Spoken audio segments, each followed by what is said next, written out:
Young people now, it's like, "Andau badaro, I want to be paid." He's using me. But you're failing to understand that every single time that you're working there, you are putting currency in your head.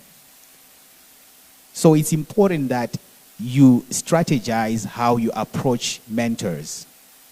If your mentor does not respond to you, it doesn't mean he doesn't want to mentor you. He just wants to see how many times you are going to persevere, you're going to push. A lot of you guys will approach a mentor 1, 5 times, and they're like, we are not viral. No. You have to persevere, guys. It's really important. Personally, how did I get to over 100 doors in real estate? In 2015, my son was born. And I know I'm putting this as myself, I. But I did not do this on my own. I did this with my wife. And my wife fully supported me. When I dropped out of school, before I even dropped out, I told, she was my girlfriend at the time, that I was thinking of dropping out of school. And she said, "What's your plan?" And I said, "I'm going to retire you one day and we'll be millionaires." And she said, "Are you sure?" I'm like, "Yeah." She's like, "Okay, cool, no problem. Let's see how this goes." And we never looked back. And in 2015, when my son was born, my wife was making just over $100,000 a year at her work. In that year, we managed to retire her because we managed to replace her working income with our business. So, saying that, the last thing I'm going to say before Nsanda Pedza is choosing the right partner. A wife that you marry, let me put it this way. Marriage is a business transaction. I know some people might say, but I'm telling you, marriage is a business transaction. Nobody wants to get married here and become poor. Is there anyone who says, I want to get married for us to be poor? There you go. So it's important that you pay attention to the person that you marry. Are you looking for a hard worker? Are you looking for a good listener? Are you looking for someone, when you're down, is able to bring you up? Are you looking for someone who's going to support your dreams? What are you looking for? Young people, we have to stop looking for surface reasons. Drip, ay badare. We have to stop that. Stop looking at people driving cars and saying, "I'm Range Rover." Stop looking at people spending money in my clubs and say, "This is the guy that I want."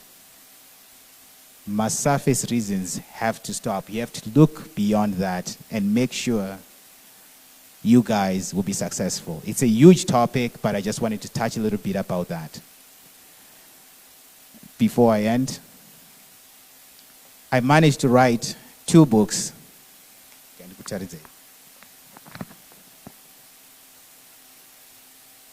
In the past 3 years, this book just came out, Nonzi, All or Nothing, the ZIM story.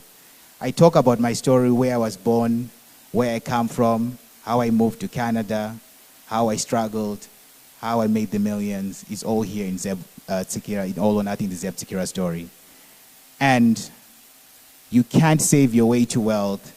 It's all about financial literacy.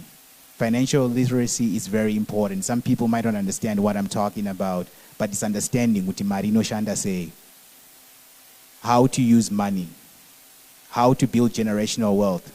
Most people don't even know what generational wealth is. So it's important, Kuti, you know that, and that's the reason why we wrote the book, You Can't Save Your Way to Wealth. And it says itself, there's no way you can put money in the bank account and become a millionaire. You actually need to invest. So I have these books today. If you want to buy them, come talk to me and I'll sell them to you. But guys, always know, if you want to be successful, have an all or nothing mentality and be obsessed with success. Thank you. played a role in your come up? Not just that, but how has it maintained you, and have you managed to create networks via social media that have also grown you or grown your pocket? And I think young people in here as well are familiar with what they call boosted ads and how you promote yourself. I've seen your pop up on my timeline even when I didn't follow you. And because of that, I started following you and following your works. And one of the things that I understand is if you market yourself, what exactly is it? Is it the lifestyle? I know these are a lot of questions and a lot of things I'm trying to put in one.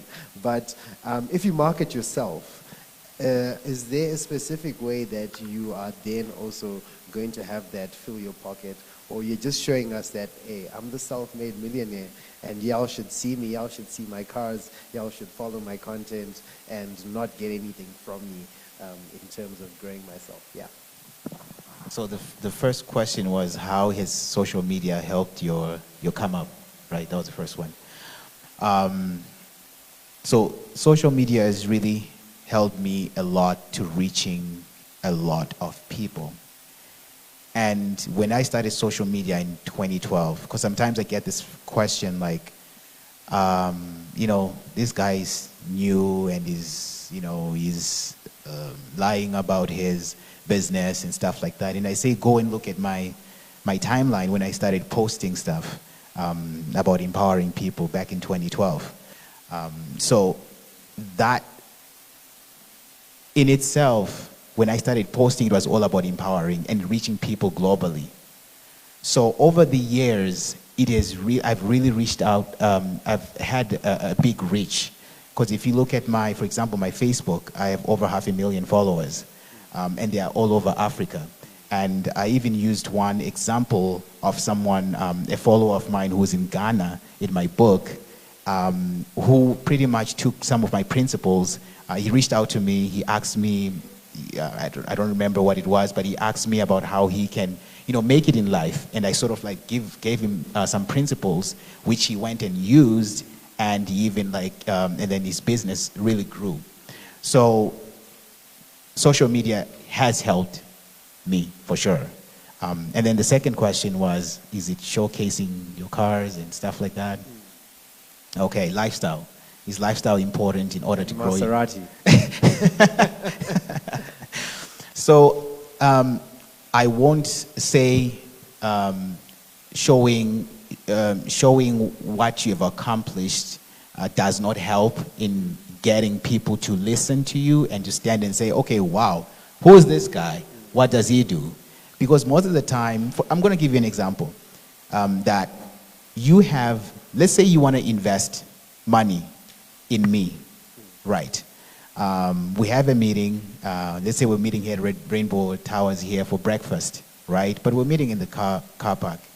Then I show up in a Toyota Vitz, right? That's what I drive. I'm joking. I'm asking you for $1 million. Yeah. I show up in a Toyota Vitz. The chances of you giving me your money, yeah, very slim. So it's pretty much understanding where you are and using what you have. I'm not saying go and buy a Range Rover and try to go and get a bigger investor to invest in you. It's use what you have. If you do have a Vitz, use the Vitz. And the Vitz, guess what? You are going and targeting people that are, because you're starting up, right? Most people don't go and ask for $1 million contract or whatever if they're driving a Vitz, for example, right? They're starting at 100,000 or 50,000 or 10,000 and stuff like that. So do not try to be, they say it in fake it till you make it. That's what they say. Fake it till you make it. I never use that, and I find sometimes it's really bad. There's a lot of people who fake it, and then within a couple of years you find that everything is gone because they were faking it, right? But for me, it's just the blessings from the Almighty over the years. You will see my trajectory from my posts that I just grew over the years. Yeah. Thank you. Remember, the floor is open to speak to Mr. ZIM. This is your opportunity to ask a question. We have 2 or 3 hands up, so I will be going from right to left. All your hands came up at the same time, so I'll just start with the gentleman in the black suit over there, or black jacket. Thank you so much for taking the time to join us. Please go ahead. Thank you very much. Thank you again for the great opportunity, Mr. Zeb. I'm a huge fan of you and the work that you're doing. So I'm very much grateful for this opportunity to be asking some questions which I've just been keeping, and very grateful for this opportunity. So there are basically 3 questions which I have. The first one is, you showed us your books, right? Where you're talking about how you can save your way to wealth, and also the All or Nothing book. And we can say those are financial literacy books, right? One of those 2 is a financial literacy book, which you are now, which contains the knowledge that you are now sharing with us as other young people. Where did you also get to know about that financial information, or how did you become financially literate as a person, as you said, coming from, such a background and then getting into Canada and stuff like that? How did you manage to also become financially literate? And then the second question is, you said you dropped out of school. Where did you get the passion to get into real estate, and also how did you develop yourself how did you develop yourself to become a real estate mogul as you are right now? And then the last question is, if as you said, many people come into your DMs saying, could I please have money to start this project? I have a business plan, I have all that. If I'm to come to you right now, and, okay, when people come to your DMs, right, it's usually about money, right? So, and I've heard from some entrepreneurs who I've watched their material, right, saying it kind of sets them off. When each time people see you, they think, oh, this is a source of money. This, Dara, can you sort me out on this? What are the conversations that if a person comes to you and starts those conversations, that will get your attention? If I'm to come to you and say, we're talking about real estate, or for example, what are the other conversations that will get you fully engrossed in that conversation, and you get to give out more of yourself rather than just the money? Thank you. Before you sit down, could we have your name and what you do? Oh, thank you. My name is Jeffrey Takunda Murungweni. I'm an intern at High Life Foundation, serving under Star Leadership Academy. Thank you. Thank you, Jeffrey. So we have a few minutes left, Seb, to answer many questions. Please go ahead. All right. So the last one was, how would you approach me if you're trying to get into real estate?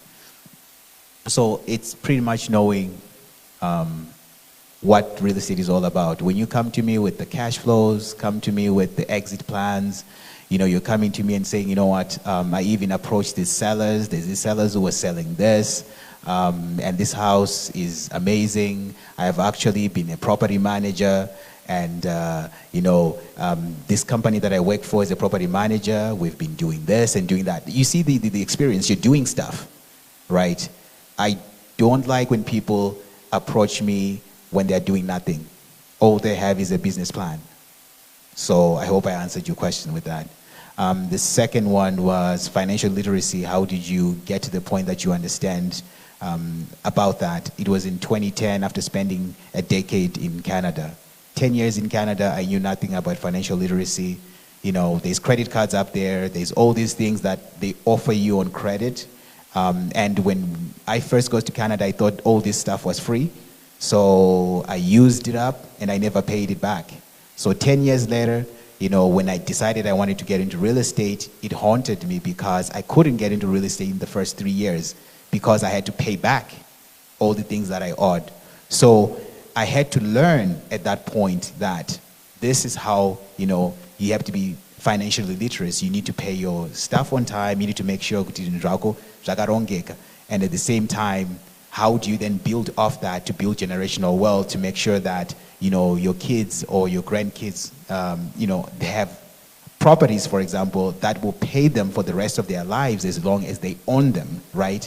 They'll always have tenants. So I hope I answered that question. And what was number one again? I think Jeffrey will be pretty happy because Okay. we need to go to to one more question. Okay. We only have time for one more question. So I'm going to ask any ladies that have any questions. Okay, I saw you with your hand up first. So just a quick question. We have a few more minutes and then we'll be going into our next panel discussion. Thank you very much. Thank you so much, Mr. Zeb. My name is Ange Safari. I'm a business consultant.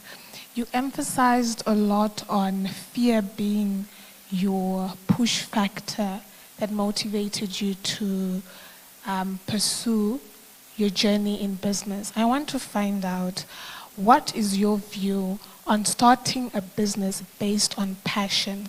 I hear a lot of people say passion does not pay the bills, but what is your view on that? To be honest, if you ask probably most people and say, okay, are you doing what you're passionate about? Or did you start doing what you're passionate about? Probably you get, less than probably 10% of the people tell you that that's how they started. Personally, I did not start with my passion. I was passionate about a lot of things. I was passionate about music. I was passionate about playing soccer. I wanted to play soccer for my, team, Liverpool. So I was so passionate about that, but it didn't pay, and that's the reason why I ended up, cleaning people's houses, right? Cleaning people's toilets, being in a restaurant and doing all that stuff because passion did not pay. But I knew that by the time I get to be financially stable and financially free, I'll be able to do whatever I'm passionate about, which is now I'm doing music. I play, I would have wanted to play for Liverpool, but, Ndakura. But, I can actually go and pay for a ticket and fly there and watch them and enjoy myself, right? So, yeah, passion, usually for me, I don't think passion is important. Like, you have to do Ziripo in order for you to make it. That's what I would say. Thank you so much. Thank you very much for that. Why are you attacking those that do not support Liverpool? What is the problem? Do you have a problem with some of us Chelsea fans? I really don't. I think it's just, our time. It's been 30 years and we're doing nothing. But now,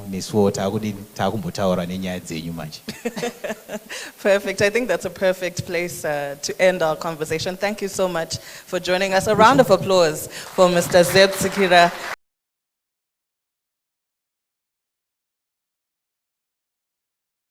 All things are monetizing our talents and how he managed to do it as a property mogul and someone who has interest in property. What particularly excited me about what his response to my question was the power of social media for cutting across all divides, not just young people, is that it can connect you to a global audience.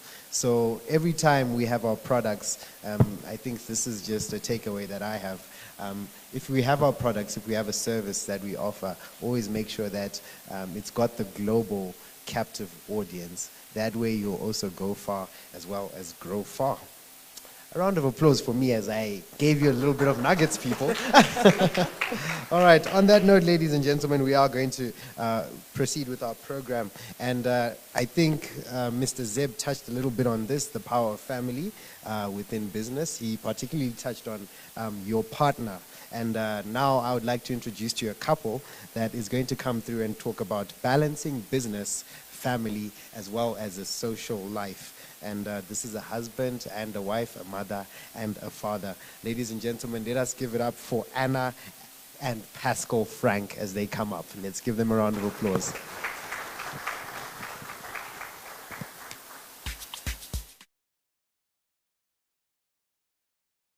We met, and from varsity, then we both started working. So we were both in the corporate space, working for good companies, earning good salaries. And then my husband was always business oriented. So even when we were studying, he would do business on the side. and I would help him before we even got married. And then when we started working, he always knew that that was not our space, the corporate. He always knew that there will be a time where we need to actually go in the business space. It wasn't easy, obviously, to make that decision because being in corporate, people see it as the safe space where there is security. But there came a time when he said, you know what, this is the time for us to actually jump ship and go into the business world. And we did exactly that. So he left work and he said, no, I'm not doing it alone. We're both going to leave now. So it was scary, and you know how people will always come and try to give their advice, to say, no, why don't you stay? He goes, you know, at least she can earn the salary, and then, you know, so they're trying to actually put the plan out for you. But we both left at the same time to start a business, and I'll let him carry on from there. Yes, so speak to us about the business and how you convinced your lovely wife to jump ship. So, good afternoon, everyone. Thank you so much for having us, and thank you to M.A.C.Y.D, wherever she is, for putting this together. We got very excited when we were told that we were coming to a youth conference talking about entrepreneurship, because that is really, really our passion. So big ups to everyone that invested your time to come to this, because this is the only way that we can actually change our world, by learning and getting more knowledge.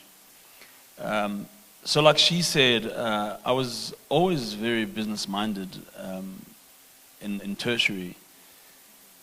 Even before tertiary, actually, when I was in school, I always wanted to be financially independent. I didn't want to rely on mom and dad. So I come from a family of eight. 5 brothers, 3 sisters. That wasn't easy. You know, for most black people, it was not easy back in the days, even now for some. So I saw that as a struggle to go back to mom, as a burden to go back to mom or dad and say, listen, I need a new pair of shoes or whatever. I thought, why don't I, you know, find a way to make my own money? So in high school, I would burn CDs for people. I didn't have a computer at home, but I would use someone else's computer who was not doing anything with it, and I would burn CDs and go sell them at school. You know, I would tell the guys, listen, instead of paying 50, 60 rand, I'll sell it for 20 rand, you know. So I was making money off someone else's computer. You know, when I left there, I was a waiter. Then I always had hustles. I would buy clothes. For those of you who are familiar with Johannesburg, I'd go to town and buy clothes and go and resell them to the guys in Sandton and the bougie areas who did not know how to get to town. I would be the middleman, you know. So I was always looking for ways to sustain myself. Then I opened up a little public phone and whatever. So when I got to tertiary, I had studied, and then I finished. Then when I got to first year university, for those of you who know UJ, that's where I met her. So my first year UJ was in 2005 or 4 or 5. You know, she's 3 years younger than me, so when she was starting UJ first year, I was starting UJ first year, after I had completed another degree. When I get there, by God's grace, somehow we get to meet in my first year. Now, for those of you who know university is crazy. For the guys out there, university is where you can go really mad, because now you have the freedom to date any girl you want, and you can party and no one is going to ask you where you are. But somehow, first year, I met her, so I couldn't party, I couldn't do anything with anyone else, because she was like a handbag, and she stayed literally across the road from UJ, so she could see what I was doing. But listen, it worked out in the end. So I started a cleaning company at university. Again, a lot of people would know, those who studied in South Africa. The Auckland Park area has a lot of student accommodation, and also a lot of young professionals who live around there. So I said to her, listen, we're going to start a cleaning company, and we're just going to go and knock on doors. Okay, we're going to knock on doors. A lot of these youngsters do not have time to clean for themselves, so, because they're working or they're studying. So we're going to offer maid services, where we come and clean for you once a week, and we iron for you, we clean for you, and you pay us like $100 a day or something like that for that day. She's like, you cool with that? I'm like, yeah, let's go for it. So I went and knocked on the ladies' rooms, and she knocked on the guys' rooms. Right. I like the strategy. Okay, that was a strategy. Strategy. In business, listen, you've got to keep it simple. Don't overthink it. Keep it simple.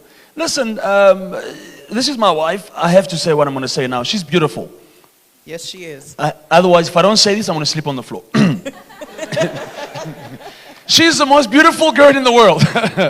Listen, so she goes and knocks on the guys, and the guys, being guys, would ask, are you going to clean for me?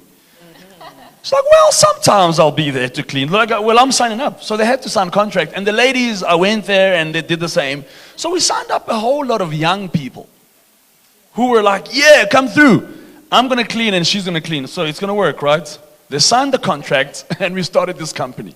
Obviously, we weren't going to clean for them because we were still at school. We got these old ladies. Needless to say, the guys were not really happy about that. But they needed the houses to be clean. So I not forced her, but I convinced her to do this with me. She comes from the Vaal. The Vaal is a small area. She came with one mindset to Johannesburg. I'm going to study. After studying, I'm going to get a job and live my little life. And I was like, no, we're not going to do that. So first year university, we were running a business that was making us some money. That was the first time that she ever got into business. When we got into business, I said, listen, you know that we can actually do more than this. I went through my first year, second year, and so forth, and she did as well. By the time we finished university, she had gotten a job. She was working for IBM, big multinational. I also got a job. So I went communications side. She went logistics. IBM, I'm doing communication, reputable company. We started working, but I was always telling her, I don't see myself working here. I don't see myself working. This is not my calling. One of the things is, you know, private school is very expensive. and public schools are going down the drain in South Africa. I don't know about here. And I was like, if I'm going to take my kids to a private school, if I'm going to stay in a decent home, drive a decent car, it's not going to be on a salary. We'll never be able to leave a legacy on a salary. So I told her, listen, I'm going to send you to China. She's like, what? I've never been on a plane. I've never been out of South Africa. That was scary. That was scary. And, well, I went. I actually thought it was his plan to get rid of me. So I thought, okay. Initially it was. You want to send me to China? The truth is coming out. Yeah, I've never been on a plane. I've never been outside of South Africa. But he was like, no, you're going to go. You're going to start this business. And I went. And I said to him, but what am I going to say when I get there? Because I don't speak their language. And one thing he taught me is like, as long as you can speak, you've got a mouth, you'll find your way. So I got to the airport and he said bye. I'm like, are you serious about this? And then I went. And I went to China. I started buying merchandise, as in clothes, to come back and resell. Because, you know, you identify the need. Ladies want the labels, the top fashion. So we went for that. So I would go in 3 days, come back to work. But I was doing this now, working also a 9 to 5, which was very difficult. It's very hard to sustain a business when you are still working full time. So I would have to like take leave or say, no, I'm off sick or something, just for me to just go in and out, buy my stuff and come and resell. And my office or our shop was in the boot. So I would literally drive, call up my girls. Where are you? I've got stuff, I'm back. I've got your orders, come and take your stuff, and I sell. And we saw that it's actually working. So I had to keep going and going back and going back. Until though we realized that it's not going to work. Yeah. There is no way you can run a successful business while you're actually working for somebody else. So that's when he decided that, you know what, I think it's time for us to stop. We also went into the modeling agency where, because I have a background of being a model, and I decided that we're going to start a modeling agency. So I started getting contracts with big companies in South Africa, clothing companies like your Edgar's, your Jet, and they needed models from me, but I'm at work. How do I tend to that? So we started realizing that our businesses are picking up, but they will never grow if we are still working a 9 to 5 and for somebody else. So that's when we decided that we're going to take the step and jump ship. Step up the boat, like he likes to say. I think that when she saw the potential, yes, it's changed her mindset. Can I come in there? Yeah. Because a lot of young ladies, I'll include myself in this one. We go on social media, we see the women that are with the guys with the big cars. You know, we see the girls getting bought the $300, $600 weaves, right? And so we seem to be looking for the guy that's already established. And you, a student, have this man that's telling you, let's start a cleaning company. You're going to China, you've never been out of South Africa. Who's telling you all these crazy ideas? What is it that you saw in him that made you trust him as a partner and as a business advisor? Okay, I would say, first of all, I was never the type of girl at the time who just wanted that life or just wanted it easy. I was also a hard worker myself. Maybe I might not have seen myself in the business space, but wherever I was, even in the corporate, I always worked hard. I always knew the kind of life that I wanted, coming from a poor background. As he said, I'm from a small town, or township rather, in the Vaal called Sebokeng, where nobody ever gets out and becomes a somebody. But growing up, I knew that I did not want to be that. I knew that I wanted more for myself.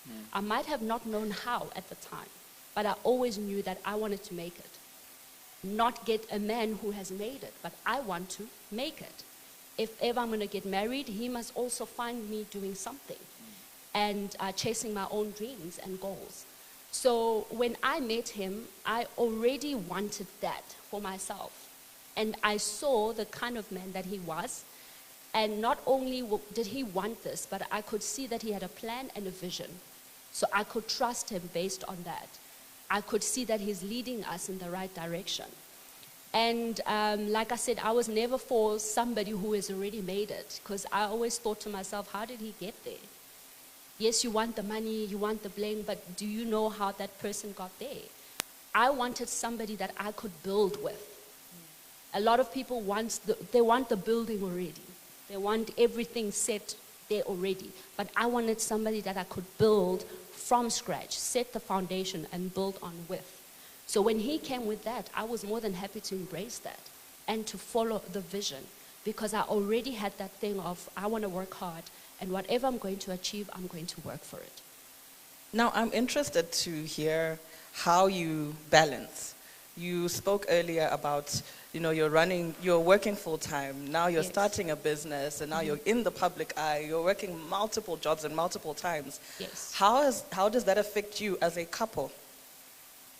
Well, you mean juggling the marriage, the family? How do you find the time for each other? Well, you have to, I think in life, you have to have a structure, like we always say. If you don't have a structure, then that will lead to mediocrity. Then everything will just clash, and there will not be actually a way forward. You'll just be going around in circles, and you'll never actually be able to succeed in anything. So we have learned to put a structure in place. And with a structure also comes a lot of self-discipline. So it's one thing putting a structure, but you're not disciplined enough to follow that structure. Discipline is one of the key ingredients in the recipe of success. Be it in business, home, or in whatever aspect of your life. You need to be disciplined.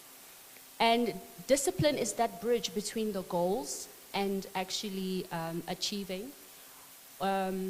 because it's one thing to have the structure and the goal to say, okay, we're going to run a business and there's a family, but if you're not disciplined, then they will not succeed. So you need to understand that as a business person, you have two important parts of your life that both need to work and succeed. You need to keep both of them and run them successfully. So being disciplined is very important, and being intentional also about what you do. Being intentional about your time. That structure allows you to allocate time and prioritize. Also, you should know when to put the family, when to put the business first, because you got to understand that if the failure of one affects the other. Yeah. Absolutely. So if you do not maintain and run the business well, it will affect the family. Yep. Because why are you in business? Is to give your children a better life, is to sustain the family, and for you to achieve the things that you want to achieve. And like our previous speaker was saying, that he doesn't like poverty. We also like that. So We hate it. We hate poverty. We So hate you work so that you can have the life that you want to have, and the kids also can have a good life. So if that fails, then it affects the family. How do you provide for the family? So it's important to have a structure in the business, a structure at home as well. Because in turn, if the family does not work, it will affect your productivity in the business. Best at work. advice that you've given me. Yes. She told me, so she would say, babe, let's go out. We need to go on vacation. I'm like, but we've got work to do. And let's do this, but I'm like, but we have to work. She sat me down one day and said, do you realize that if we don't work out as a couple, everything around us would collapse? And I sat down, I thought, sure. I want to make it so bad in business, I'm neglecting my marriage. But if my marriage fails, I don't have a business to run. Yeah. So your question about juggling the two or the three, you've got to have a mindset that can adapt. And I want to dig deeper into your marriage a little bit. You mentioned your beautiful wife that we can all see, who's a TV personality, who's out there. You know, I'm sure for both of you that there's a lot of attacks on your marriage, that there's a lot of people inboxing you, looking for you, deliberately hitting on your person in front of you. You know, how do you handle the attacks on your marriage? How do you handle jealousy? How do you handle the good-looking women approaching your husband? How do you deal with those kind of dynamics? So I always carry a gun with me wherever I go. Perfect. Yeah, love that one.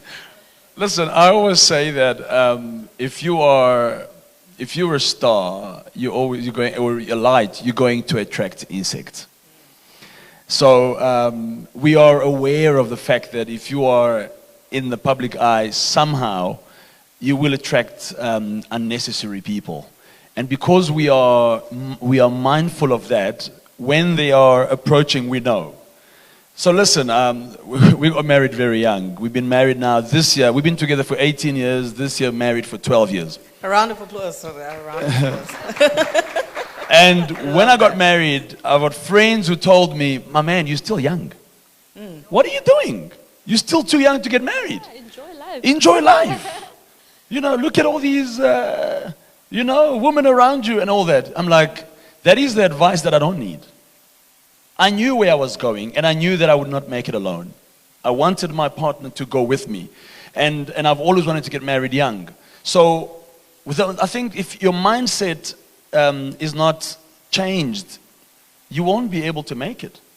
So if you get married for the wrong reason, for example, Zeb mentioned the why, and the why, we cannot not talk about the why. What is the motivation behind you getting married? If the motivation is right, when the beautiful women come, or the good-looking guys come, who have bigger packs than me, who have more cars than me, they come to her. If the why, you can answer the why, you will be able to sustain yourself through that. And I think what sustains us and motivates us, I'm not going to lie, yes, they do go to her. Politicians approach her. And I'm not worried. I don't care how much money you have. But I'm so confident that because I know that she understands the why. Why did you get married in the first place? And she knows that the same thing, you know, we travel sometimes together, sometimes alone. But we never have to phone each other just to check, tell me you love me. I want to hear you say it. Just to make sure that Just to make sure you can say it and there's no one around. No! Because we understand the why. So I think that the motivation behind why we got married is what sustains us when temptation comes. And also trust. You know, there is trust in place. And we're not insecure. You need to be secure in your marriage. And we have made each other feel secure. So even if the women come, they do come. They will inbox him or whatever. But I know that I can trust him. And I know what we have built and how solid it is. So I will not be insecure because I know how he would handle it. And that it won't go, you know, far.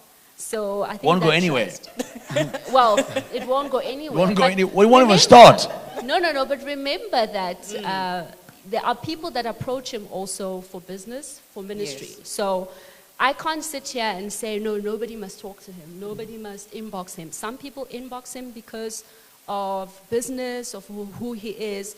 That's what I mean when it says it won't go further than business or what is meant for. That's why I'm saying so that. So on that, to the both of you, we'll be having we'll open it up to the floor in a second, so you can start preparing your questions. Mm-hmm. But going back to business and family and people approaching you, give us an example of where you've had to put your foot down. Perhaps it was a business initiative. Perhaps it was a very good-looking lady or a very good-looking gentleman, politician, who had a business initiative, a great one. But you had to say, no, this one, I'm going to put my foot down. She got approached by a big politician back home. Because it's being recorded, I'm not going to say his name. She came to me and said, listen, he came to me and said 1, 2, 3. And I said to her, well, go for it. I want a tender. Imagine. I want the money. So go for it. Give him the numbers, go for tea, and bring back the money. Love it. You've got to always have that mindset, guys. It's all about the money, right? No, wrong advice. Listen, so the person who approached them, obviously, I mean, the guy is married and whatever, powerful person, but he's married, you know. So we had to talk and say, listen, this person came. I had to put my phone down. I'm not going to phone him and say, leave my wife. But it's up to her. I trust her. The person that I have a problem with is not him. It's her. So we would talk and say, you won't believe what happened. This person came to me and followed me. But okay, so what did you do? Well, obviously, I didn't give him my number. I told him I didn't have a phone. I'm like, okay. And what did he say? He said, he'd buy me a phone. Let's go, I'll buy you a phone.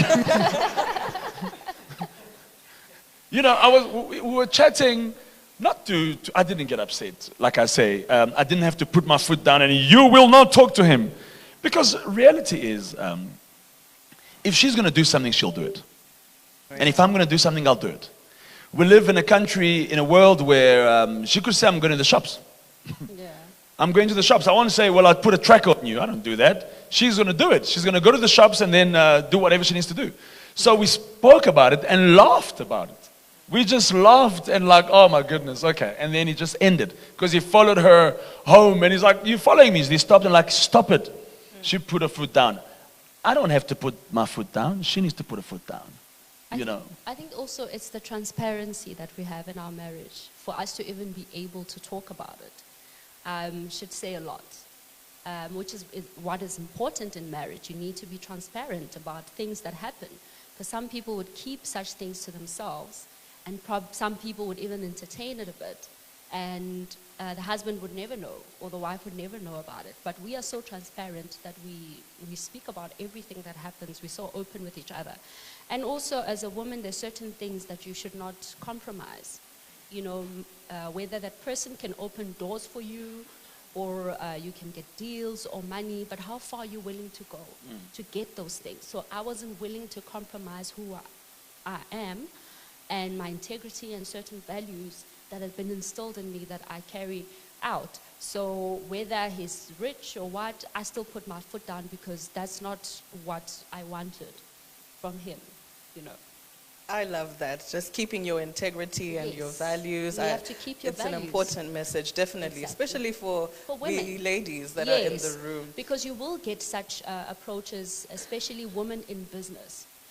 You will get to a point where doors are closed, but there's certain things that they would want you to do to open those doors, and they will, sacrifice. You'd have to sacrifice your integrity, your values, your morals in order to get that. But I'm one of the people that will not, give that or compromise that in order for me to get ahead. That is a fantastic message. A round of applause for Anna and Pascal Luambwa. At this time, I'm going to open it up to the floor so you can ask your questions. The time is not enough. I'm loving the story behind this couple. Curtly, if you can just make sure that the mic is ready for anyone that is ready to ask some questions. Please stand up and tell us your name and what you do, and then go ahead and ask. Okay. Good afternoon, everyone. I'm Elias Tine Nyamaropa. I'm from H.I.C.C, Zimbabwe. I'm actually the founder and currently the CEO of H.I.C.C, Zimbabwe. So it's my pleasure being here. And I'm so particular with the topic at the end, whereby you need to balance family, you need to balance business, you need to balance work, maybe you need to balance school. In my case, I'm actually going to school, I'm going to work, I got a family, I got a business. So it's actually tragic to balance those things. So my question now, is actually a longer story, so I just need the gist of it, like what is the right point? Because I feel that at this point, among the four, I need to delete some, but I can't delete family. I can't delete business. Maybe I can delete work, or maybe I can quit school just like Zeb. But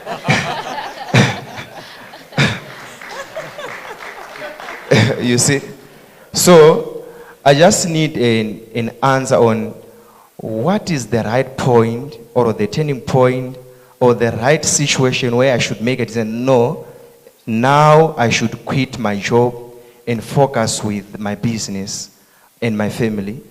So I really need you to balance me with it. What is the right time? What are the indicators, maybe in the corporate space or in the business space, that should help me to make a decision that this is the time to ship out from this ship and maybe board this ship for good. I just need maybe if you have some practical indicators on that with you. When is it the right time? Yeah.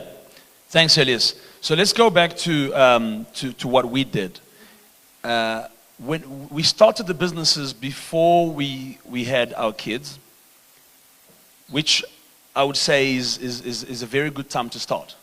You can't compromise when you have kids already. You've got bills to pay, you've got bonds to pay and all that. Before we had the kids, we started.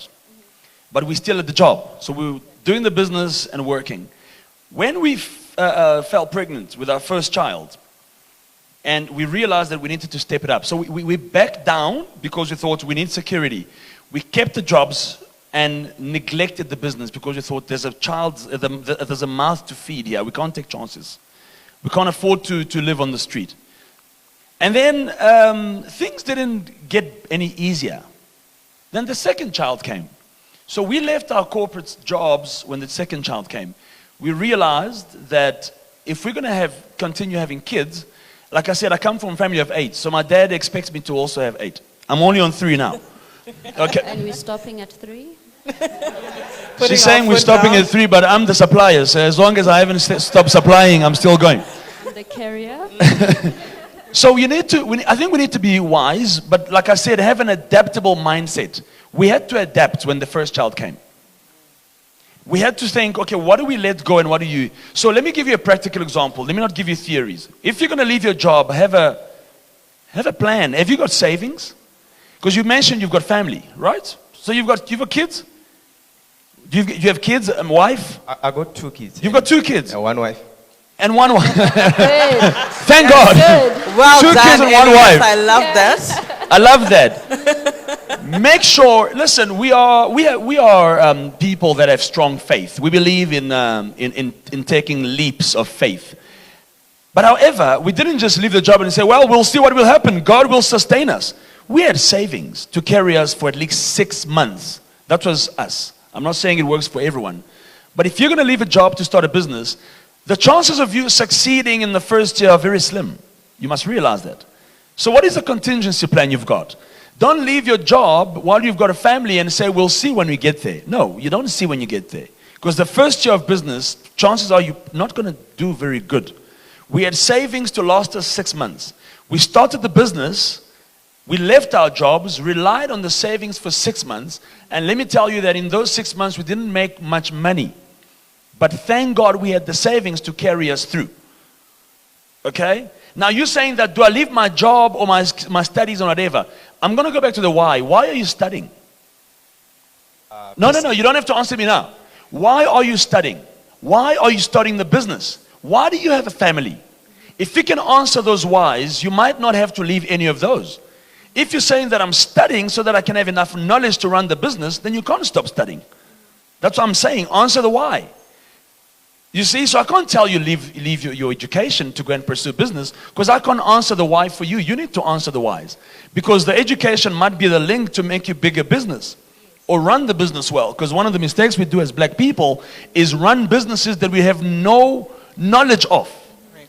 I'm just going to start a business like Zeb is doing and go into property, but you know nothing about property. Why don't you go and learn and get the expertise? You know what I mean? So we are running a communications marketing company right now. We do, but we had to get the knowledge to run this business well. So I can't say leave the studies to pursue business. I can't do that. And I can't tell you leave the family. Obviously you can't do that, right? The three of them can work together if you have an adaptable mindset. And a proper structure. And a proper structure. A round of applause, an amazing response. Just 2 minutes for one more question. Perhaps there's a lady who wants to ask something to the power couple. The lady in the back there, if you can please give us your name, what you do, and then go ahead ask your question. So very quickly. Thank you. Good afternoon. Thank you. My question to you, you talked about faith. How deep or how religious are you, and have you involved God throughout your journey? Oh, my name is Angeline. Yes, can you? Your name is Natalie. Angeline. Angeline. Yes. So Angeline said you touched on faith. How big is God in your relationship?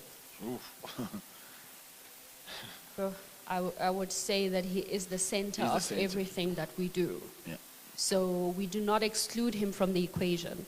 In everything that we do, family, business, we always put Him first to guide our steps. I mean, already from the beginning, starting that business, stepping out of the boat, taking that leap of faith, you know, we had to trust God for it.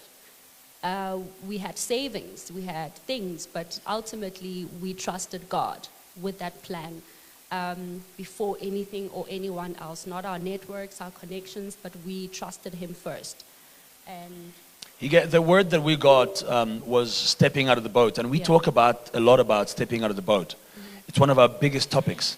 So, and that, if you are, for anyone who knows, it refers to Peter. Peter stepping out of the boat and walking on water. In order for Peter to walk on water, which is something incredible that nobody had ever done, he had to come out of his comfort zone. So if you say how big is God, that is the word that sustained us. Yes. We had to get out of the boat and walk on water. And listen, we've walked on water. Yeah. I'm talking about money that we never thought we would make. Business deals we never thought we would make. Yeah. Because of that word. So I would say that our business is literally standing on God's word. It's based on the word of God. Yeah. And that's our main verse that sustains us. Mm-hmm.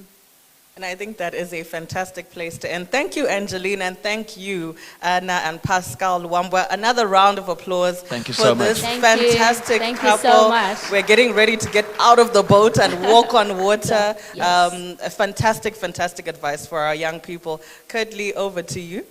Thank you so much. Let's give Anna and Pascal a round of applause Thank you. as they leave Ovation. Here to give us more details as well as an in-depth talk about that is none other than, I don't know whether I should call you advocate or Mr. Speaker, sir, but let's give a round of applause to Colin Gorejena as he comes up.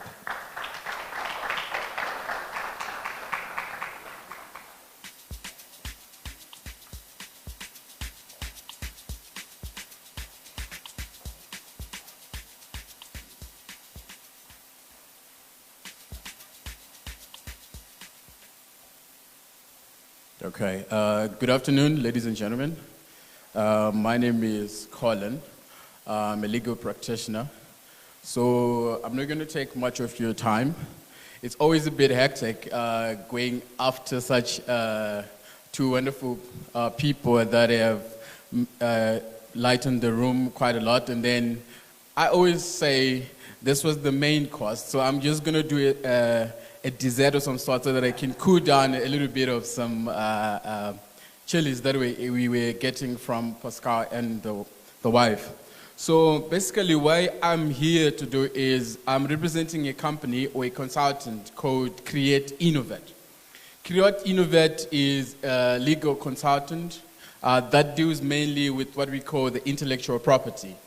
By intellectual property, we are talking about your copyrights, your trademarks, and your patents, among other relevant items that are under intellectual property. So why is it important that people must know about intellectual property, especially entrepreneurs? For start, there are creatives that are here. You could have probably writing a book or you are writing your song. I see there is Mutizwa Hood here. Or you have your own song that you want to write, or you're a producer of a song, or you have your own studio, and you're producing music. So how do you separate between the music owner that has done the beat and the person that have written the lyrics? So that's where we come in and try to separate the two and tell who is the real owner or probably of the song. Or I think you've heard of a lot of stories that to do with artist X has said, this is my song, and then producer B says, no, I was the one that composed the beat of that song. So we then come in and be able to register you in terms of your music. For instance, if you write your own song, automatically that song becomes yours by virtue of you writing the song. But where comes the problem is, how are you going to prove it when it comes to the courts? To say this was my song because you wrote it maybe when you were sleeping or you dreamt about the song and you wrote the song somewhere. So we help artists or entrepreneurs or upcoming artists who have their songs that needs to be registered by the Office of the Deeds here in Zimbabwe. You can also do that by the regional office that is called ARIPO. Or you can even do it internationally so that your song is not only used in different international platforms without your consent. So this is where you're monetizing your music. It's not only writing, but you can also have your rights that are on paper. So that's probably enough about the music. And also there are people, I see outside there are people that are advertising dried fruits. And some people that are innovating different kind of things. So this one would fall under trademarks. But if your trademark is just on your paper, but your company is registered, but your trademark is not registered, there are chances that people might take your ideas and use it somewhere else if it's not registered. Hence, it is also important for you, if you have your creative or you have your businesses that you have created that are so new and innovative that you need to approach us, and we can be able to tell you the hows in terms of how you can be able to register your trademark so that there is chances that you can be able to get money out of it, not only for you, but also for the future generations. Because even if you die, for instance, we have Leonard Dembo that passed away a long time ago.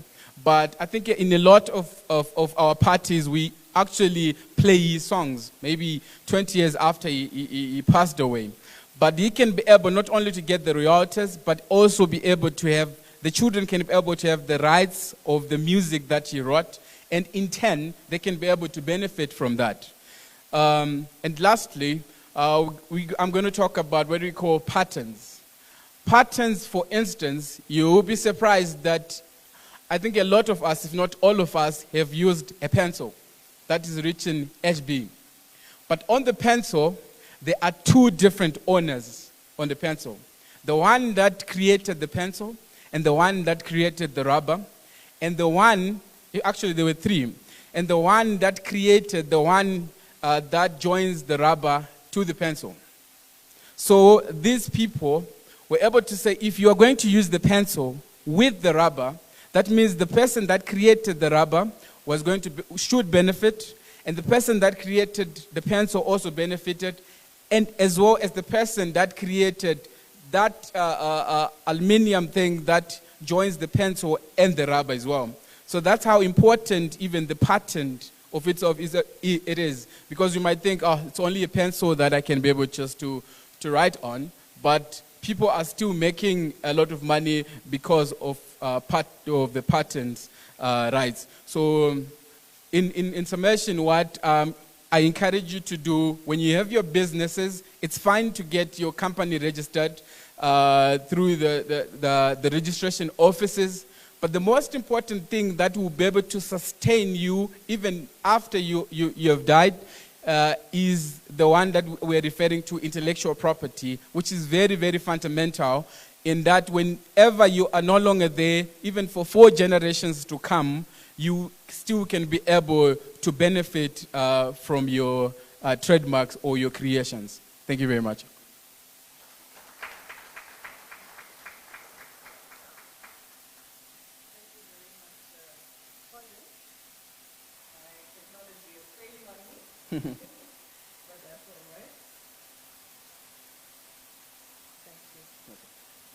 All right. Thank you very much, advocate, lawyer, Colin Gorejena. So we have a few minutes to wrap up and hear a few more presentations. In a second, I'm going to call up musician, entrepreneur at large, Mudiwa Hood. If you can start making your way to the podium. A round of applause for Mudiwa Hood as he makes his way.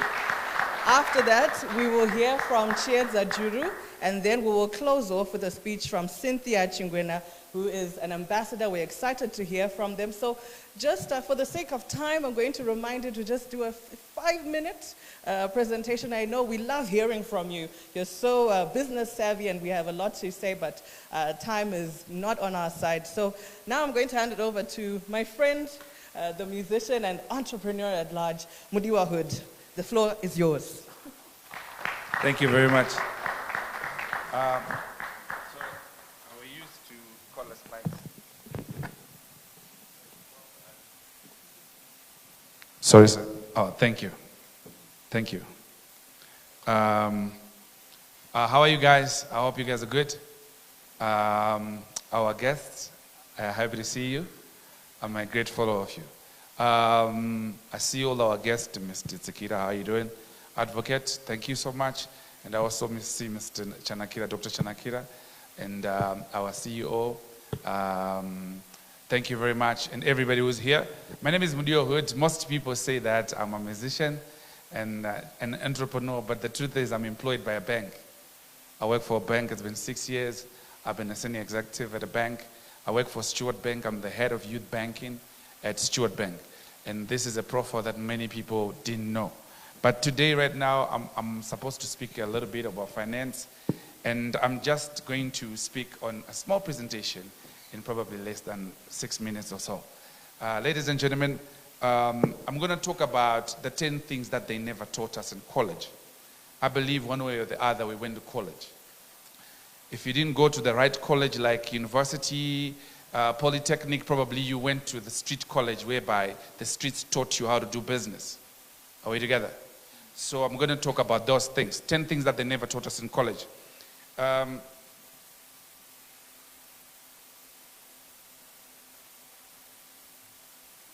Sorry, it's just a small presentation.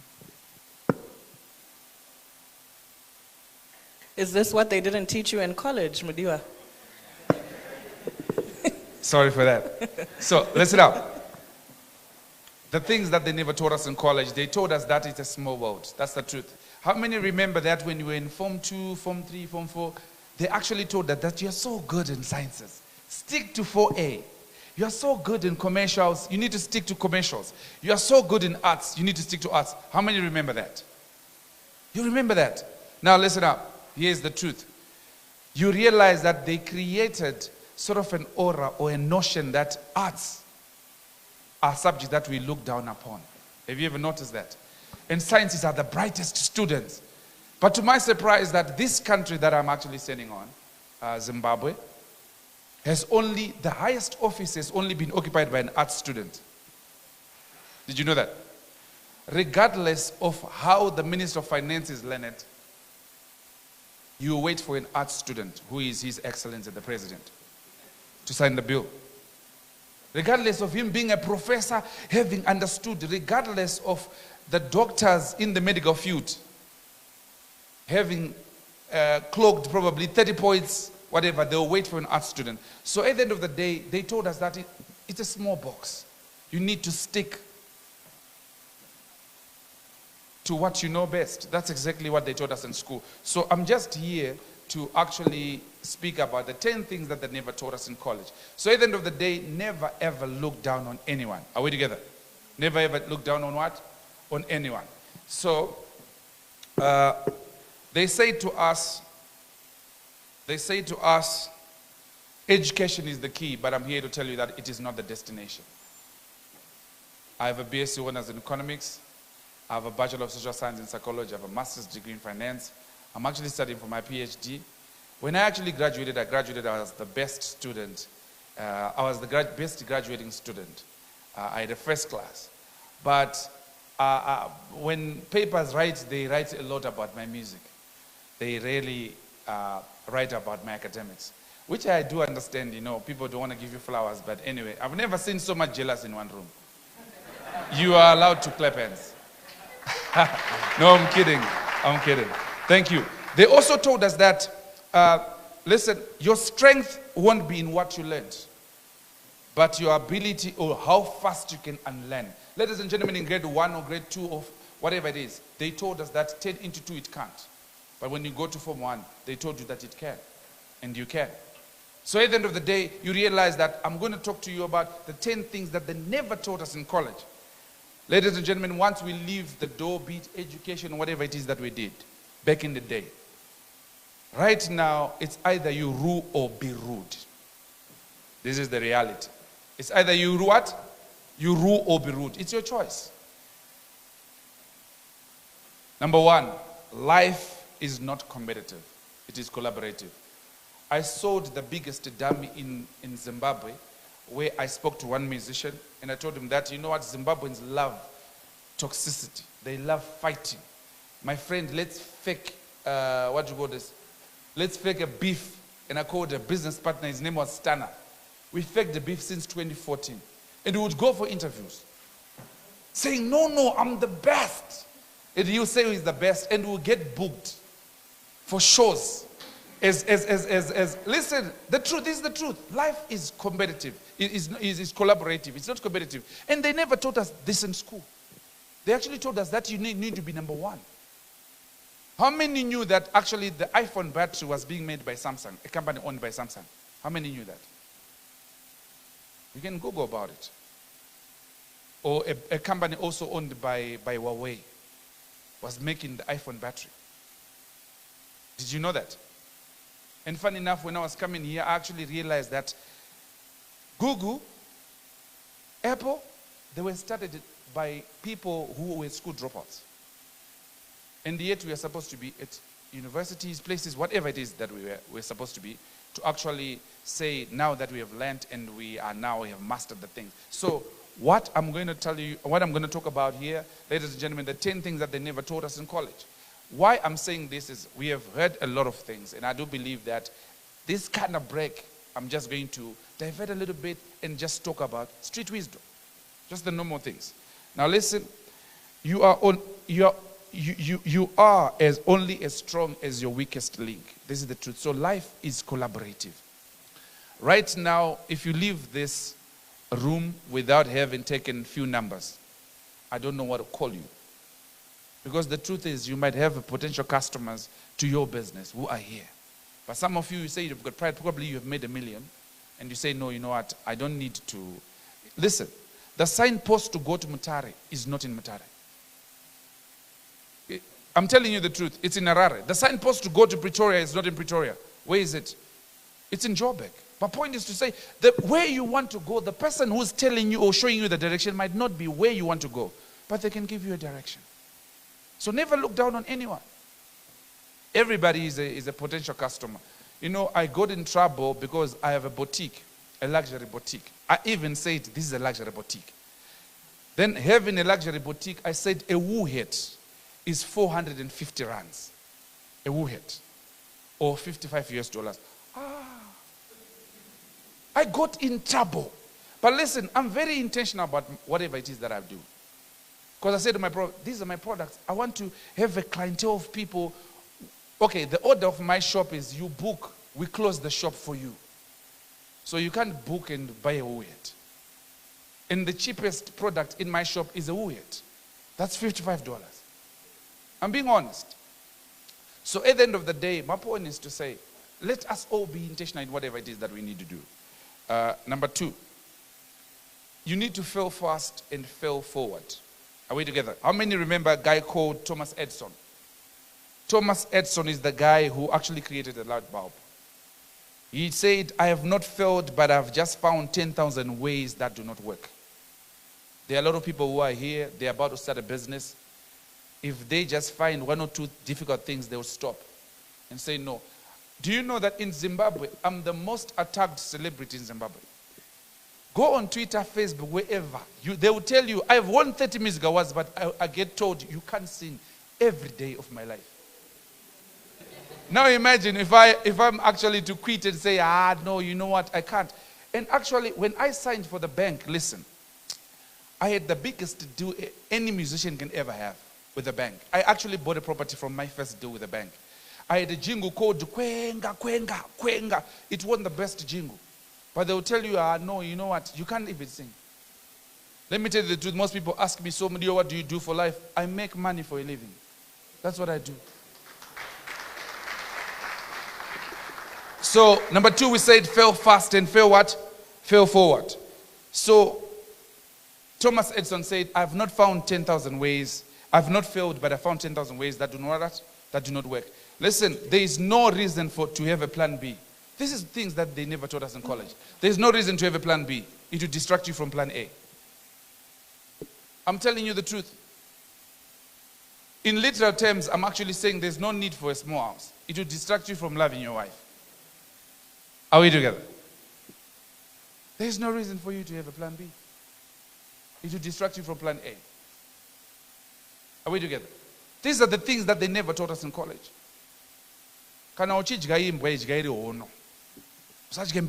Just go for it. Believe. Listen, when the facts, when your dream is bold enough, facts don't matter.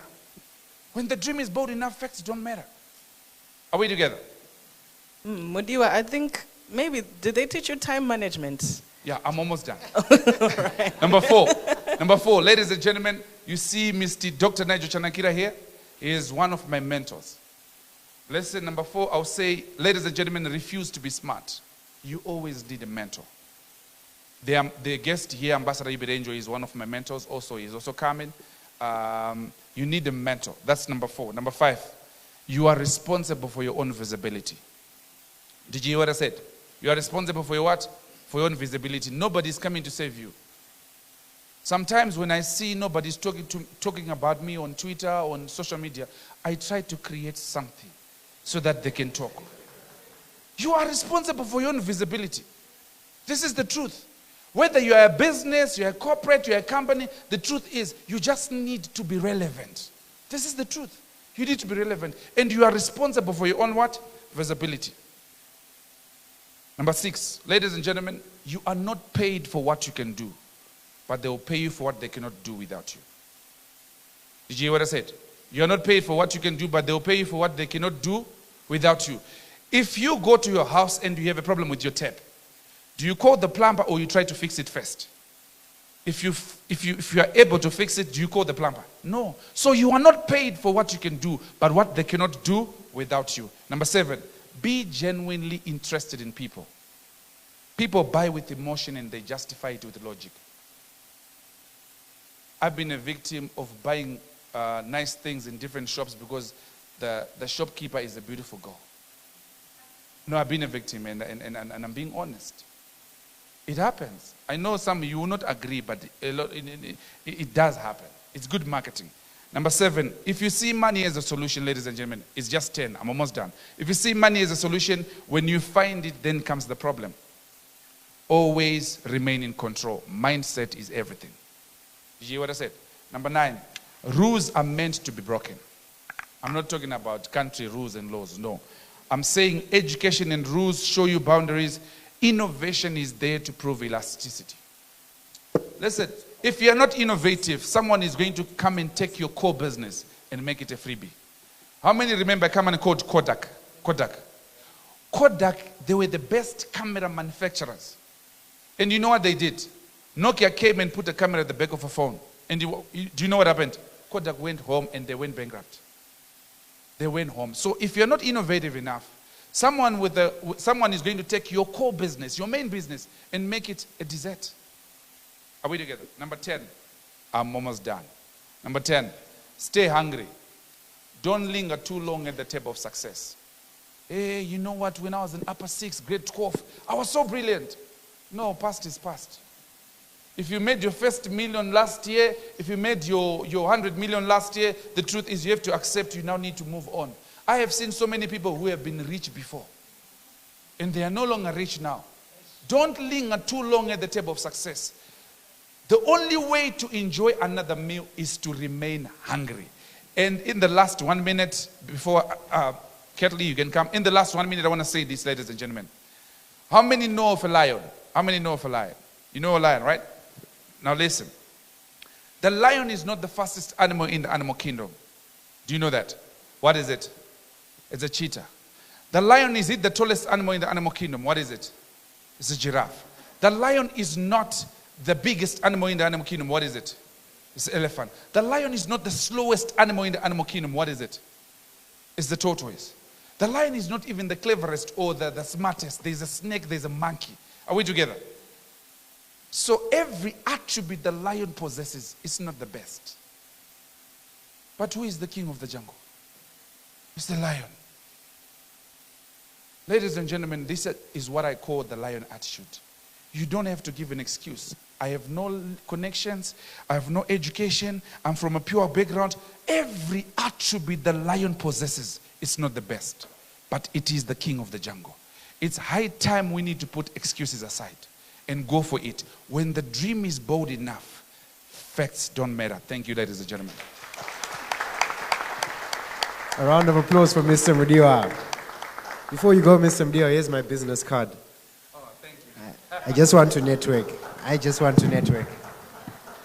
Absolutely. And it is definitely an exciting environment right now. We have a lot of young people, a lot of passionate speakers, and I'm learning and turning as each of one of them come on stage. At this point, ladies and gentlemen, I'm going to introduce the next speaker, an astute ZIC chairperson, as well as someone who is very interested in matters to do with the young people. And this is none other than Ms. Chiedza Juru. Let's give her a round of applause as she comes up.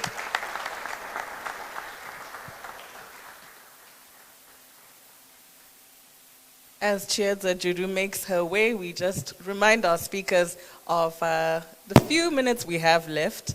So if you can just make it quick, we love to hear from you, but let us have the best of the best from your speech. Thank you. Over to you, Chiedza. Thank you. Good afternoon. I hope I won't be chased away, so I'm going to try and not take much time. I would like to recognize guests who are here, Ambassador Chigwenya, Dr. Nigel Chenakira, also one of my mentors. I see a number of business colleagues. Thank you so much. And I recognize Ms. Vimbai, the CEO of M.A.C.Y.D.O. Thank you for having me. So I'm going to speak concerning youth opportunities. Speaking from the context of the Zimbabwe Youth Council, as well as the Ministry of Youth. So first and foremost, I will just summarize what the Zimbabwe Youth Council is, in case any of you don't know. It is a government parastatal which was founded through an act of parliament, the purpose being to push youth empowerment and youth participation.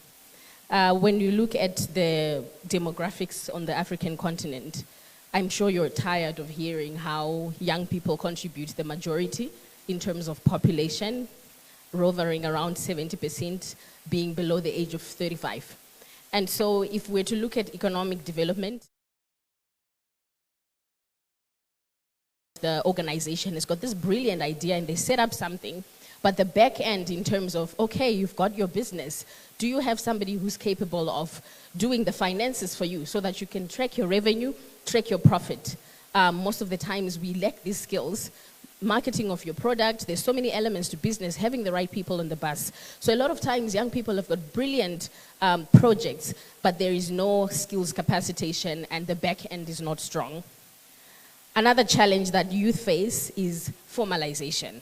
Most of us keep going and going before we register our businesses. When it even comes to tax registration, some of us think, the government wants to take away money from us.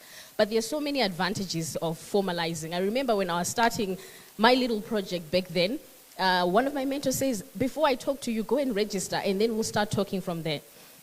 It's important to formalize or register your business, because when you do that, you are taken as a legitimate business, number one. You are taken seriously by your suppliers, and you also get access to trade with large corporations. Lack of access to funding, I think this one is a very, very common challenge. And the main issue being collateral for youth is usually a challenge. And then lastly, access to markets. The playing field is not level.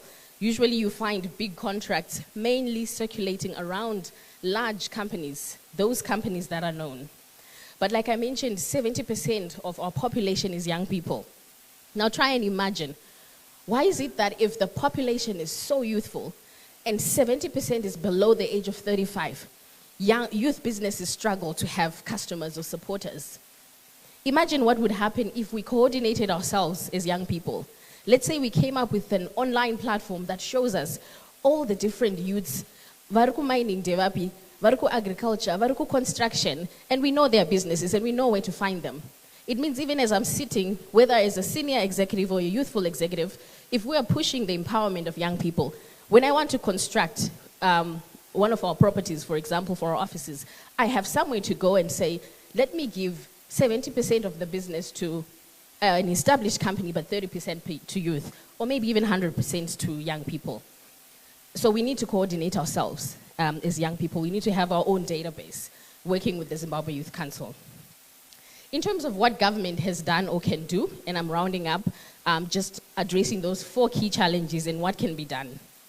When it comes to youth capacitation, the Zimbabwe Youth Council provides a number of trainings, partnering with different organizations, and I won't go into them in detail, but things like Youth Innovation Expos, there's an expo that's going to happen in June, youth business forums, bringing together business people, bringing together government ministers, and partnering with different organizations, your Jazz, your Boost Fellowship, we've partnered with them. It's important for you to participate in these kinds of trainings and to avail yourself. When we look at business formalization, one thing that happened during the COVID-19 pandemic is that the Ministry of Youth decided to say, let's cushion young people's businesses. Because young people were the most affected when we went through that lengthy shutdown, those induced lockdowns. And so the ministry says, let's give a fund for youth to cushion their businesses. And then there's a criteria. One of the criteria was your business must be registered. Guess what? 70% of the businesses were not registered. Of all the submissions that were made, were not registered. And so they could not access that type of funding. And it's not just funds. It's even, when you want to get loans or get into serious deals, if you're not registered, you won't be able to play in that field. And so the Zimbabwe Youth Council, I don't know if you're aware, helps businesses register in a shorter cycle, and it's a subsidized amount All you have to do is to get in touch with them, you give them the necessary documents, and through the partnership with the deeds office, the registrar's office, they're able to register your company for you. In a week, your company is out. So that's something you should take advantage of and tell others to also do that. We don't only end there, we also have a partnership with ZIMRA. It's important for you to also register for tax, and they will help you by facilitating your tax registration. So if any of you are not registered for tax, get in touch with the Zimbabwe Youth Council. In terms of access to funding, the main bank for young people is the Youth Bank. It's also a government parastatal under the Ministry of Youth. And I know young people always cry around, oh, but they still require collateral. It's mainly because they have to satisfy the requirements of the RBZ. But they're trying to come up with other initiatives, package some of their products in a manner that it is friendly for young people and affordable for young people. Lastly, when it comes to access to markets, sometimes we do not have access to markets, especially the bigger markets. Let's talk of, say, government procurement. You all know that government is the largest spender, right? How many of you have registered your businesses with PRAS, the procurement authority for the government? If you haven't, then you should give it a try. You might think, oh no, it's so complicated, it's who you know, but if you don't try, then you will never know. And it's so easy to register your company. There's an online platform, and I'll share a link on that, that you can use to do that registration. So you simply have to try and access all these opportunities. Let me speak of one last thing. I can see I'm about to be chased away. I'll speak about the National Youth Policy and the National Youth Bill as I conclude. So while all this is happening, like I mentioned, policies are supposed to help us have an enabling environment. But a lot of young people are not interested in reading policies. How many of you have read the revised National Youth Policy? How many of you are aware that we're currently in the process of establishing a Youth Act? And one of the key things that is in the Youth Act is a 25% youth quota. What that means is that 25% representation of young people across all sectors. So whether we're looking at government tenders, if we pass that bill, we're able to write to the relevant authorities and say 25% of tenders in this area should be for young people. If we're looking at parliamentary representation, as of now, we've been given 10 seats as young people. But we're able to say we need 25%. If we look at boards of parastatals, again, the same thing.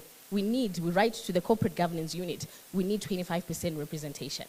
But most of you don't attend those consultations, and you leave it to people that don't have knowledge to make the decisions concerning your future. So I encourage you to also read and be interested in policy. And then if you can also go on the corporate governance unit's website, please register yourselves and your CVs for placement on boards of parastatals. There are very few young people, but sometimes we don't put ourselves out because we already create barriers for ourselves. With that, I thank you so much. Thank you very much, Chiedza Juru. So you heard from her, you have to be making the right moves for yourself, register your business, make sure that you have tax regulations in place, make sure you're speaking to the right people, you are networking, you take advantage of what government is doing to make sure that we as young people can create generational wealth for ourselves as well as boosting our nation, Zimbabwe. So now we're going to get into our final speech. We're going to be hearing from the Youth Ambassador for Peace from the African Union. If you can start making your way as we hear the round of applause for Ambassador Cynthia Chingwena, an amazing profile, someone who is passionate about young people, building the next generation of entrepreneurs. Please come up and take the stage. We are very, very excited to hear from you. Please, she's looking lovely. May we hear another round of applause for the lovely, lovely ambassador. Please, the floor is yours. Thank you very much for that generous introduction. So when I ascended to the stage, can I get the more mobile mic because I don't want to be stuck on the podium? Chocolate and a pen. And the reason I didn't write a speech today is because it's not a keynote speech, it's a keynote engagement. Many a times when we come to conferences, people tell us what they want us to hear or they tell us what they have experienced. But I am a youth ambassador, and it will be an injustice if I leave this room and not hear from youth.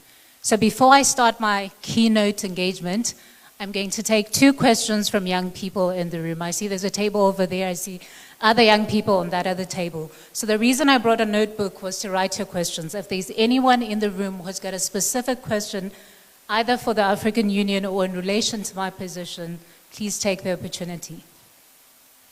Does anyone want to give it a go?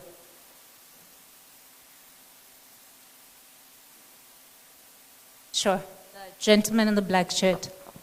Okay, thank you. I understand you are from the African Union and you represent us as the youth. As we had heard before that population and demographic studies in terms of population and so forth are actually saying we have got more youth in Africa as compared to the older age. Sorry, my question is going to be a bit controversial, but it's actually a genuine question that I feel if it's answered, it can solve maybe my problems as well as other people's questions. So I'm saying we are a continent with the biggest population in terms of youth. However, in terms of participation, in terms of ruling, in terms of everything, is the opposite. So you as the ambassador or as the organization from the African Union, do you actually have plans so that we can have maybe a shift? Because I feel that there is a sort of misrepresentation when in terms of to our population and maybe our control of resources and everything. So it's not it's a dilemma whereby the people are young and they are being controlled by the old age. Not because we don't need to be controlled by them, we actually need them. But we are saying that gap will then create some misunderstanding, you know, like... In the interest of time, I'm going to have to cut you off, but I got the essence of your question. How do we regulate so that there's more youth representation? Sorry we had to cut the context because of time, but I got the gist of your question and I'll get to it. Is there a final question? The gentleman at the far end of the room. Great. That was a very quick and direct one. So received 2 questions. The first being, how do we regulate? The second being, how do I get to be a youth ambassador? And I think Chiedza did a fantastic job in terms of references to policies, such as the Zimbabwe youth policy, right? But also at the African Union level, there are also policies such as the African Union's Youth Charter that actually speculates how many young people need to be in spaces of power, such as governments, parliaments. So the issue that we're looking at, especially in most countries, is not an issue of policy, it's an issue of implementation. Because even if policy says let's have 25% of youth in governance, if we don't implement that, then that becomes a challenge. So I think our question should be addressed at how do we implement the policies that we have. Now to the second question that I received, which is how did I get to become a youth ambassador for peace? It's a very interesting question because I usually say this to people. I actually did not like the African Union, I'm going to be honest with you.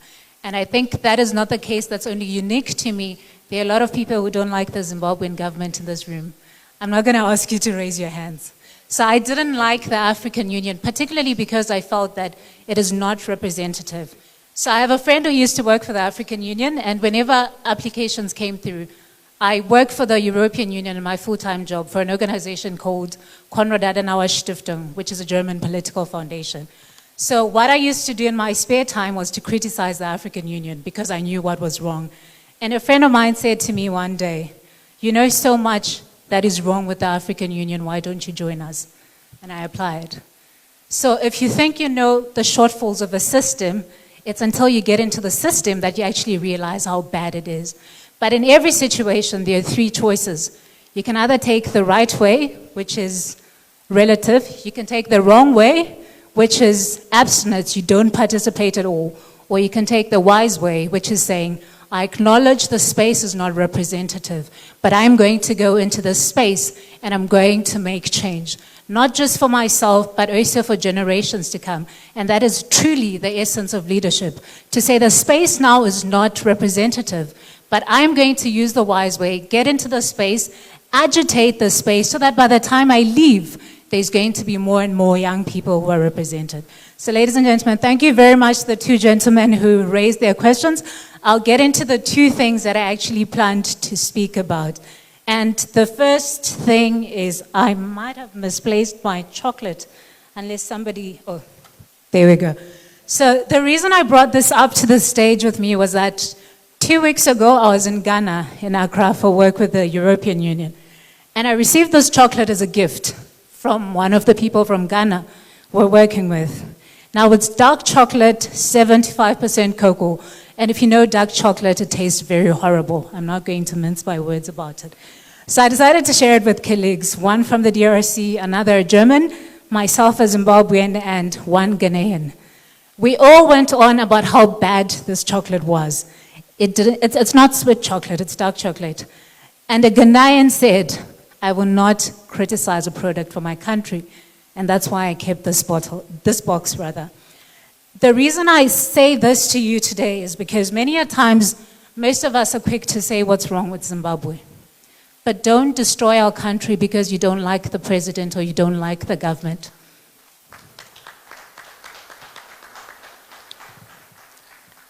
And I know a lot of us, because I'm from a political space, right? I'm not going to ask you to tell us what partisan you are, whether you're CCC, whether you're ZANU-PF. It does not matter. Do not destroy our country because you do not like a president or a person.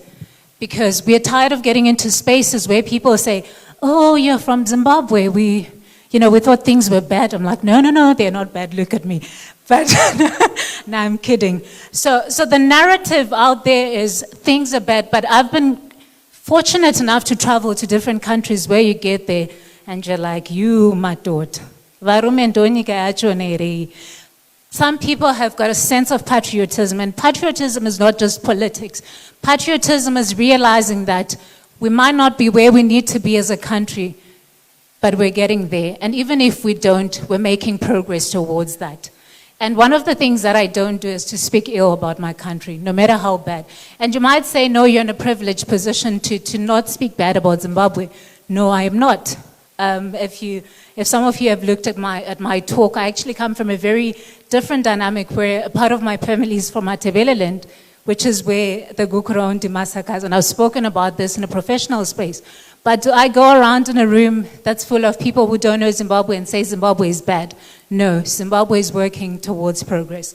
Now, to wrap up, I think the two things that I want you to take from this engagement, because I'm seeing the mistress of ceremonies giving me a look.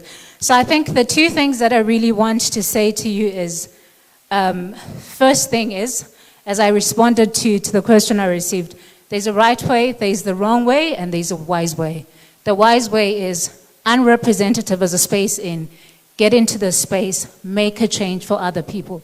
You might not be able to witness the results of your work, but another generation will, and that is the essence of leadership, and that is the essence upon which this very country is built, which is sacrifice for freedom and liberation, even by people who were not even sure they'll be able to see this day.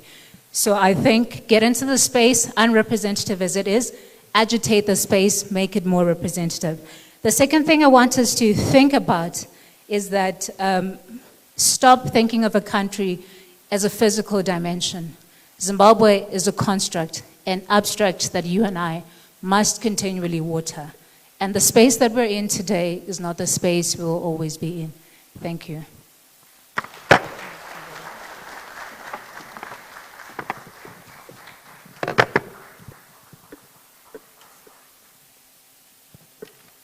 Another round of applause for Ambassador Cynthia Chingwenya.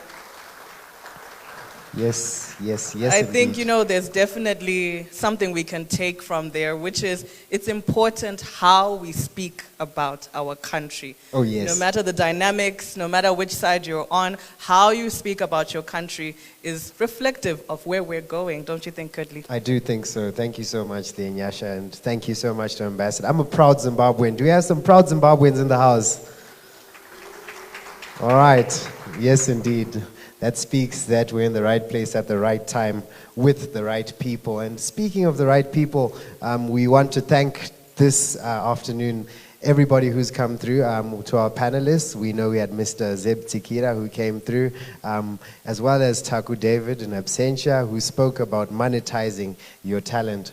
We also got to experience the power couple in the building, who are the Luambwas. I think I'm getting it right over practice. Yes, thank you so much there to Mr. Frank as well as Anna, who came through as well, speaking about business, family, and entrepreneurship in that context. And to our last three speakers as well, Mutizwa, Hood, Chiedza, as well as the ambassador who came through, not forgetting Advocate Colin, who also talked at length about patenting as well as things to do with intellectual property. That is a close to the end of our afternoon session, but we do have an evening session to look forward to. Absolutely. We continue talking business, continue talking money. In the meantime, we're going to take a little bit of a break. We're going to allow our VIPs to exit first, and then we'll have some teas, and we'll continue into the evening session, and it's going to be tantalizing. It's going to be exciting. It's going to be exceptional. We'll be hearing from amazing speakers. We're talking about innovations, synergies, networks, mentorship, all of those things that are important to we, the young people, entrepreneurship and the journey there. What does it actually mean to make it, to become, you know, a Nigel Chanakira, to become a Chamuchi Wanza? What do I have to do as a person under 35? So make sure you stick around for that. But just some housekeeping rules.